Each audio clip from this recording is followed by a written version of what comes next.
Personally, I never drink wine.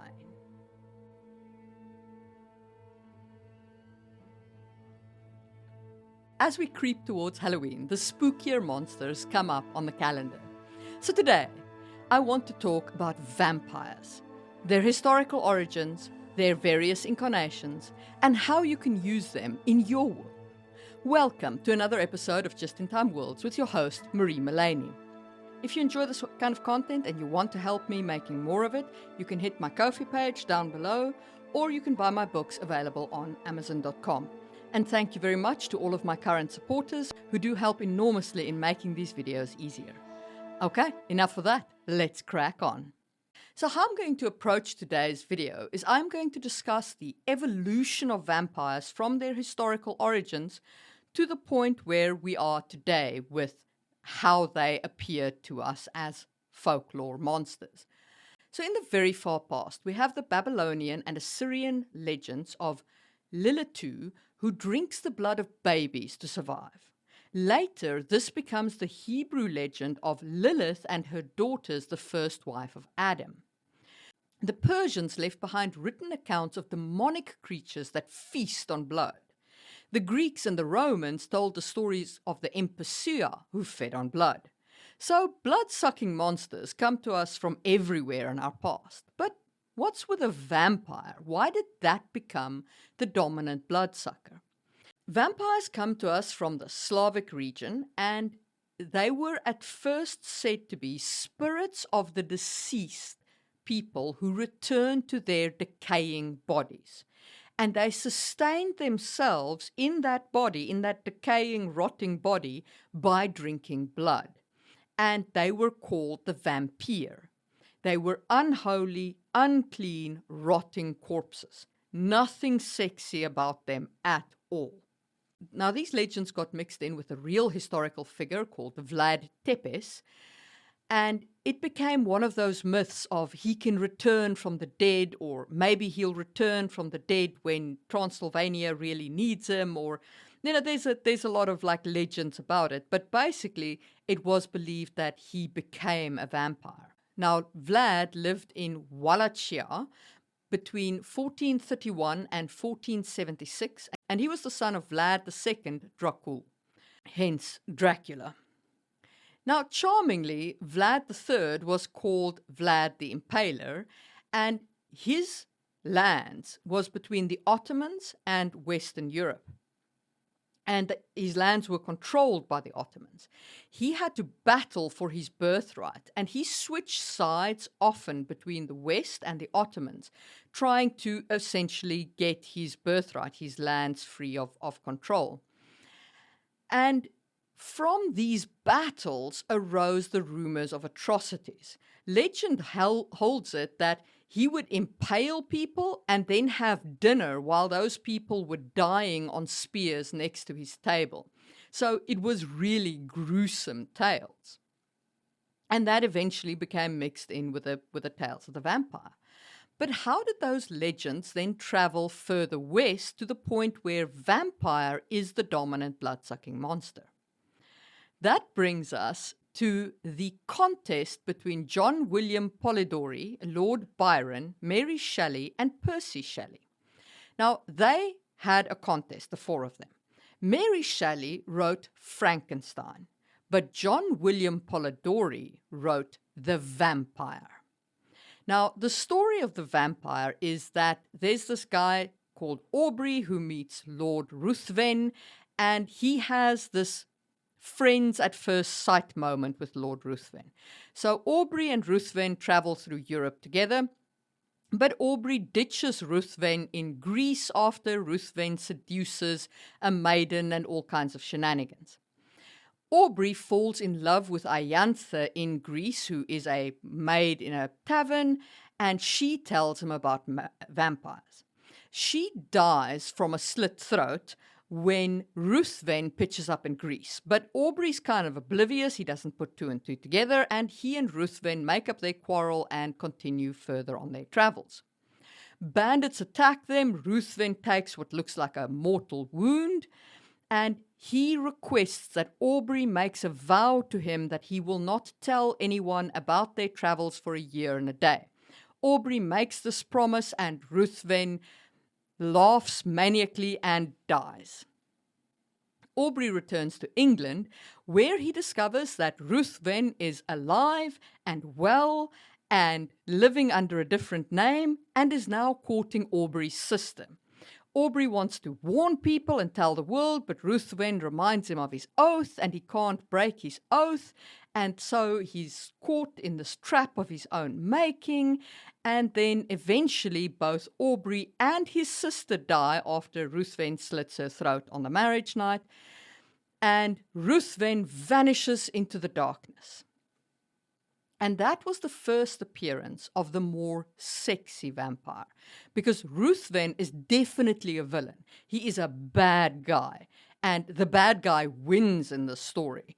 But he is not ugly. He is not a rotting corpse. So this is our first sexy vampire. That was solidified in Bram Stoker's Dracula. Now, I'm not going to summarize the whole of Bram Stoker's story. OSP does a great job of that. Go check out their video if you haven't read it. But the thing that I want to point out about Bram Stoker's Dracula is that it has serious undertones of sexuality. There's Lucy and her 3 suitors, and then they have to kill her by driving a stake through her. Each of them have to drive a stake through her. Then there's a strong undercurrent of revulsion versus attraction. And those books, and that book really does linger on like how hot Lucy's corpse is, which I'm just saying, that's kind of weird. Anyway, so after Bram Stoker's Dracula, a vampire craze swept through Europe. Vampires were everywhere and the fiction was terrible. I would say the first craze really peaked in 1931 when Bela Lugosi played Dracula and said that famous line that I opened with, "I never drink wine." After that movie, things quietened down on the vampire front a bit, and there were other monsters and other movies and so on. Then in 1976, Anne Rice published Interview with a Vampire. And oh man, was the sexy back. And it added a new element, which is pining for your lost humanity. And that's what the vampire Louis was in Interview with a Vampire. That dude was so whiny, and man, did he miss his humanity. Now, the books did, of course, sell extremely well, but it was really when we got the movie in 1994 starring Tom Cruise and Brad Pitt that we got what I call the second wave of the vampire craze. The vampire world exploded. So now we had sexy and pining for humanity vampires. Then we got Blade, who was the day-walking vampire, the vampire who can stand in the sun. And also it gave us the vampire who is battling his nature and doesn't feed off humans. The vampire who has almost all the strengths of being a vampire and fights against their weakness with the internal struggle. Then we had Buffy, who introduced vampire slayers who fall in love with vampires as a kind of element of storytelling. And that leads me into Anita Blake, who played around with the same kind of themes. In the Anita Blake urban series, there are a couple of really interesting thematic elements. The first is Anita Blake gave us legal vampires. So vampires were out of the coffin, as it were. They were acknowledged citizens of the United States, and they could hold down jobs, all of those things. But there were restrictions on their feeding. They had to get permission to feed on people. But if they didn't get permission, it was treated as rape. And because vampires were very hard to keep in prison, this resulted in a death sentence for vampires. So it was still a kind of shaky grounds of their legality.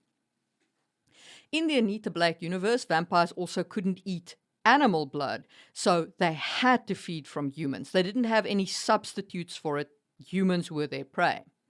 And what they did with the law around vampires was they took all the old vampire hunters, the vigilante vampire hunters, and they made them US Marshals. So suddenly you have a whole bunch of vigilante vampire hunters who now have badges hunting semi-legal monsters.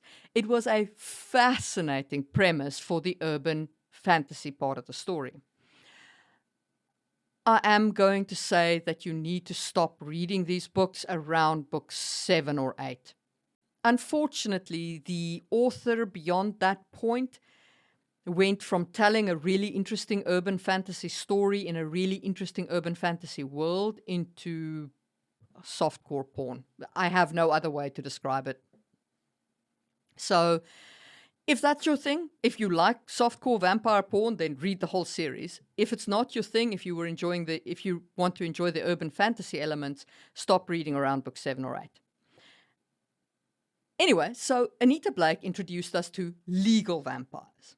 The HBO show True Blood, based on the Sookie Stackhouse novels, introduced us to vampires who don't need to drink human blood.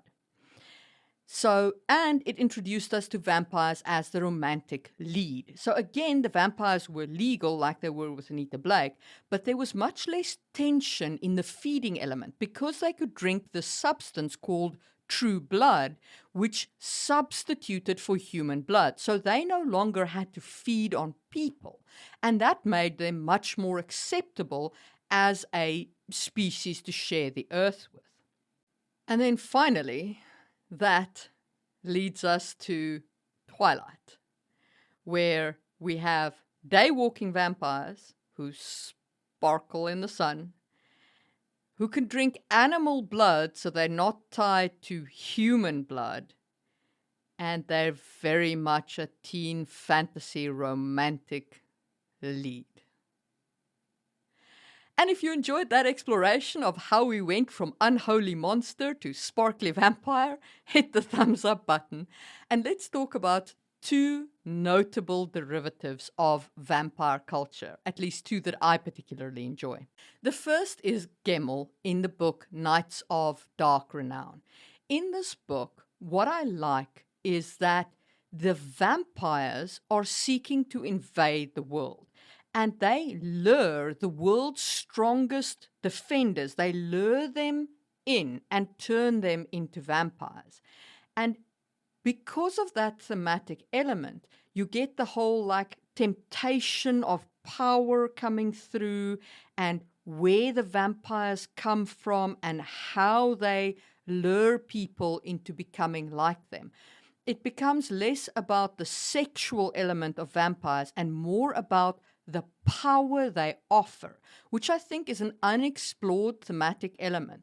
Becoming a vampire, not for the sex, not for the pretty face, but for the power. I think that is a very unexplored element. The second derivative that I want to talk about is the world of Vampire the Masquerade, the White Wolf game. Now, specifically here, what I want to shine a light on is how they spread vampire society. So they had different clans of vampires who have different kinds of strength and weaknesses. They also had a fairly complicated way of becoming a vampire. You had to be drained by the vampire and then fed the vampire's blood. And what I found really interesting about them is they made the origin story of vampires tied to Cain, the Bible's first murderer who was cursed by God to walk the earth and never know rest. So they tied vampires to that legend and said that was where vampires came from, which I thought was a fascinating legend. Also, there were some parts of the vampire world that said instead that vampires were actually Lilith's children, Adam's first wife, Lilith, her children. Remember when I referenced her way up at the top? So they tied Lilith's children into some of the vampires' origin myths. So there were these 2 competing origin myths. Were they Cain's children, or were they Lilith's children?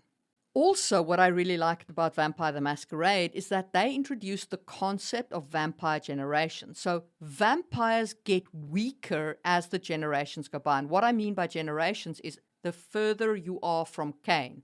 So if Cain is generation 1, generation 2 is very powerful.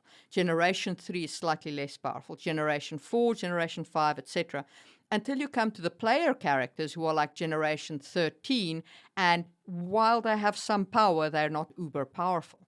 But you can become more powerful by eating your way up the food chain. So if you kill a generation above you and you drain them of power, you get their generational level, which makes for a really fascinating and intense interplay and tension between the various generations of vampires. Okay, so those are two worlds of vampires that I really enjoyed. Let's talk about how to use vampires in your fantasy world. So the first thing that you want to think about is, how is a vampire made? Is it enough to get bitten by a vampire? Do you have to get bitten and drained? Do you need 3 bites? In the Anita Blake universe, you needed 3 bites on 3 consecutive nights and then to die from being drained. Maybe it's like the Anne Rice vampires, where you get bitten and then you get fed some blood and that is what brings you back. So give some thought to how vampires get made. Then how do you kill them? Do you take the head? Do you take the heart? What about a steak? Will a steak by itself work? What if you shoot wooden bullets? How about silver? Does silver affect them? What happens if you burn the body? Is fire destructive enough? So think about how you actually kill these immortal things. Then think about their weaknesses. Does holiness affect them? Is it like a holy item, like is a cross enough? Or does the person holding the cross need to have faith? Is holy ground relevant? Is holy water relevant? What about something that's not Christian? Would a Buddha statue be considered holy if it was made by somebody of faith? Would that affect a vampire? So give some thought to that element of holiness, because vampires are tied very much to the kind of unholy, dead coming back to life theme. What about garlic? So it's actually the ancient Egyptians who believed that garlic had magical healing properties, and eventually when that reached the Slavs, they turned it into a demonic protection plant.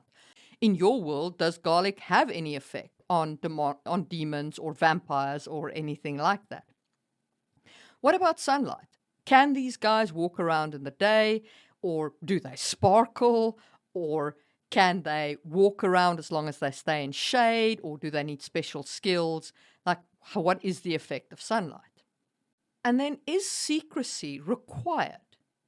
So often the secrecy is required because the vampires can be killed. And there are so many humans in the world that if vampires were openly a threat, humanity would hunt them down and kill them, because there are many humans. And this is why the Camarilla from White Wolf maintains secrecy. But maybe you've reached the point of legal vampires, like in True Blood or Anita Blake. Or maybe you have like Vampire Dark Ages, where a lot of vampires are lords. They actually control the world, and people are basically cattle.